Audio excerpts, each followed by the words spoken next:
नमस्ते एवरीवन। तो आज हम पढ़ाई करेंगे future indefinite tense interrogative plus negative combined की। ठीक है, इसका सबसे पहले देख लेते हैं फॉर्मूला स्ट्रक्चर क्या है।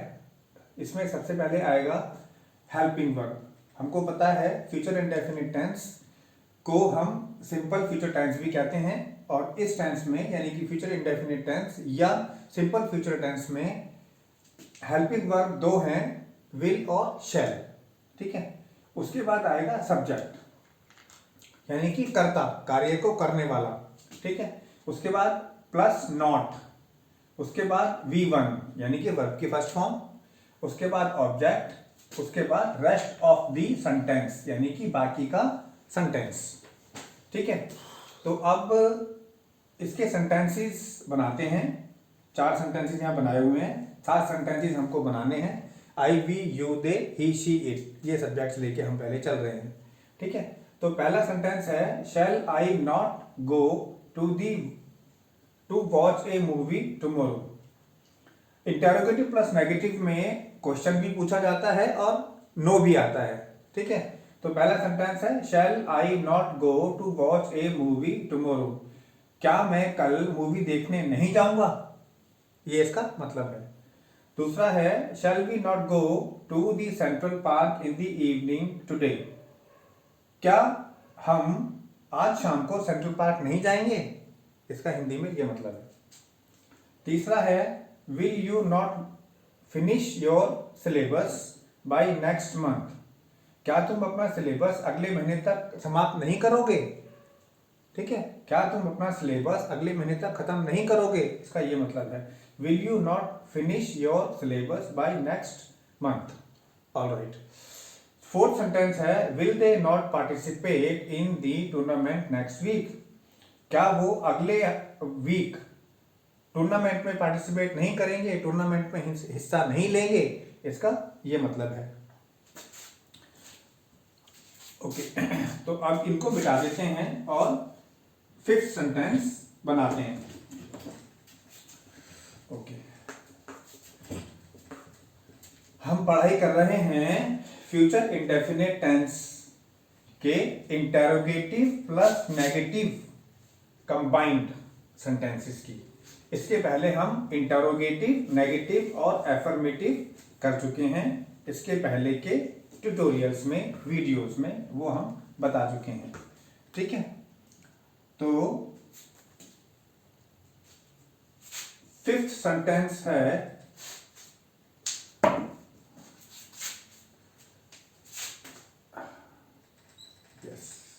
फिफ्थ सेंटेंस है will he not complete the project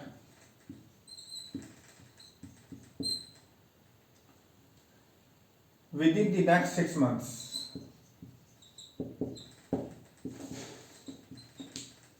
Within the next 6 months. क्या वो प्रोजेक्ट को अगले 6 महीने के अंदर समाप्त नहीं करेगा।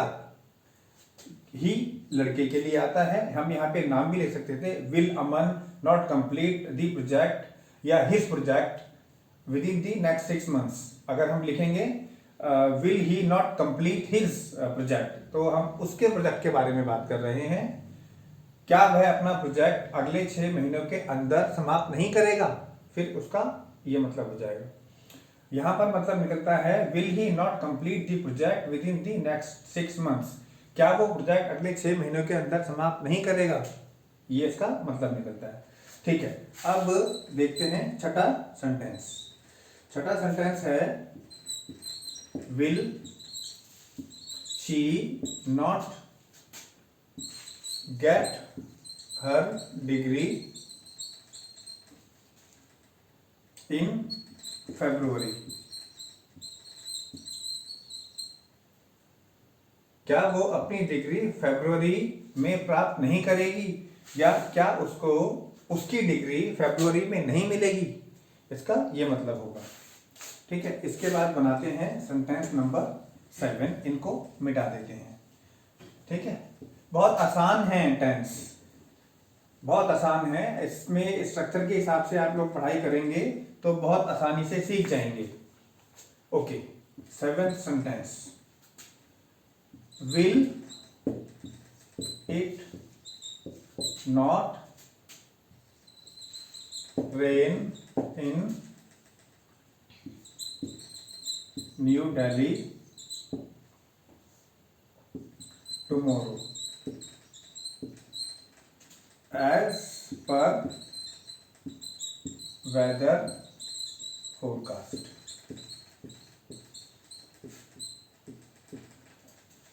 एज पर की जगह हम अकॉर्डिंग टू भी लिख सकते थे, अकॉर्डिंग टू वेदर फोरकास्ट। मेरे ख्याल से इससे पीछे जो इंटरोगेटिव सेंटेंस हमने बनाया है फ्यूचर इंडेफिनिट टेंस का, उसमें हमने अकॉर्डिंग टू वेदर फोरकास्ट लिखा है। हम अगर ऐसे लिखते हैं एज पर वेदर फोरकास्ट, तो उसका भी मतलब यही होता है कि वेदर फोरकास्ट के यानी कि वेदर की रिपोर्ट के अनुसार क्या दिल्ली में कल बारिश नहीं होगी? Will it not rain in New Delhi tomorrow as per weather forecast, क्या कल नई दिल्ली में बारिश नहीं होगी वेदर फोरकास्ट यानी कि मौसम की जानकारी के अनुसार। तो ये बने, अभी तक हमने इसमें किया इंटरोगेटिव प्लस नेगेटिव सेंटेंसेस। इसके बाद अभी हम थोड़ी देर में इसी के साथ हम करने जा रहे हैं जो सेंटेंसेस इंटरोगेटिव वर्ड्स के साथ बनते हैं। थोड़ा थोड़ा मैं उसका आपको बता दूं कि जब इंटरोगेटिव वर्ड्स आते हैं तो स्ट्रक्चर क्या बन जाता है, इसी में हम कर रहे हैं अभी। मतलब इंटरोगेटिव वर्ड्स को पहले लिखेंगे। जैसे पहला वर्ड आया वेयर,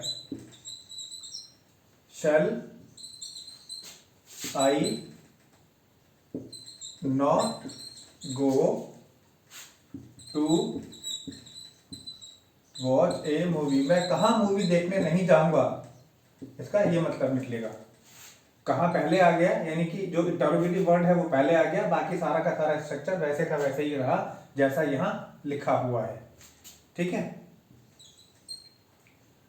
दूसरा why shall we not go to the central park in the evening today। हम सेंट्रल पार्क में आज शाम को क्यों नहीं जाएंगे। अब वाई इंटरोगेटिव वर्ड है, ये पहले आ गया, बाकी सारा का सारा स्ट्रक्चर वैसे ही है जैसे यहां ऊपर लिखा हुआ है। ठीक है, यानी कि उसके बाद आया हेल्पिंग वर्ब, इंटरोगेटिव वर्ड के बाद हेल्पिंग वर्ब, उसके बाद सब्जेक्ट, सब्जेक्ट यहां लिखा हुआ है, उसके बाद नॉट आ गया। ठीक है, उसके बाद V1 वर्ब की फर्स्ट फॉर्म, उसके बाद ऑब्जेक्ट, सेंट्रल पार्क ऑब्जेक्ट हो गया, in the evening today rest of the sentence हो गया। ठीक है, तो आगे चलते हैं। इंटरोगेटिव वर्ड्स यानी कि क्वेश्चन वर्ड्स, इंटरोगेटिव वर्ड्स का मतलब है क्वेश्चन वर्ड्स जो W से शुरू होने वाले हैं, या हाउ है H से शुरू होता है। ठीक है, वैसे शब्द की हम बात कर रहे हैं। ठीक है, तो अगला हमारा सेंटेंस है why, why will you not finish your syllabus by next month।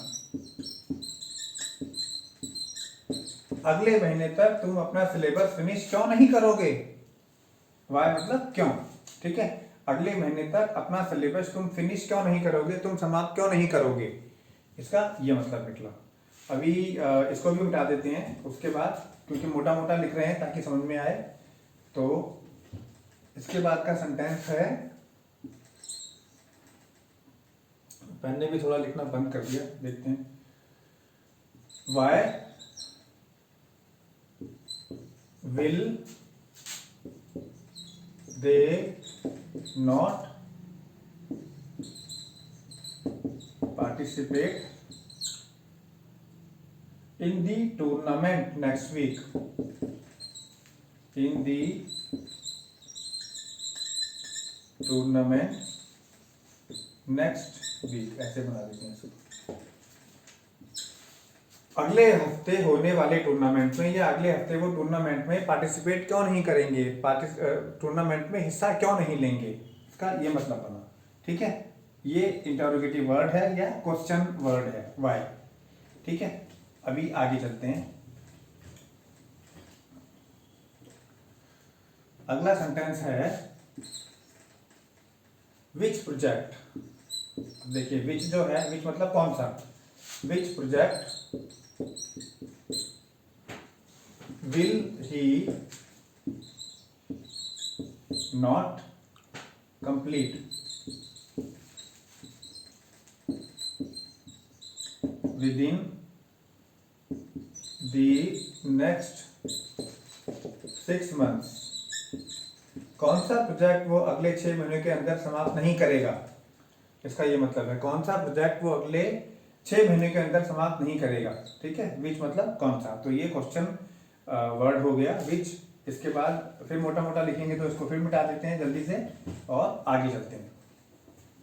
Next sentence बनाते हैं। नेक्स्ट सेंटेंस है when will she get her degree. उसको when will she get her degree, उसको अपनी डिग्री कब प्राप्त होगी, इसका ये मतलब है। ठीक है, इसके बाद 7th sentence when will it not rain in New Delhi as per weather forecast। मौसम की जानकारी के अनुसार न्यू दिल्ली में बारिश कब नहीं होगी। ठीक है, तो हमने फ्यूचर इंडेफिनिट टेंस के सारे जितने भी वाक्य होते हैं, जैसे affirmative, negative, interrogative, interrogative plus negative, और उसके बाद हमने क्वेश्चन वर्ड्स जो होते हैं जिन्हें हम इंटरोगेटिव वर्ड्स भी कहते हैं, उसका भी हमने यहाँ पे आपको दिखा दिया कैसे उसके बनेंगे वाक्य। ठीक है, इसको आप स्टडी कीजिए। Thank you very much, happy learning.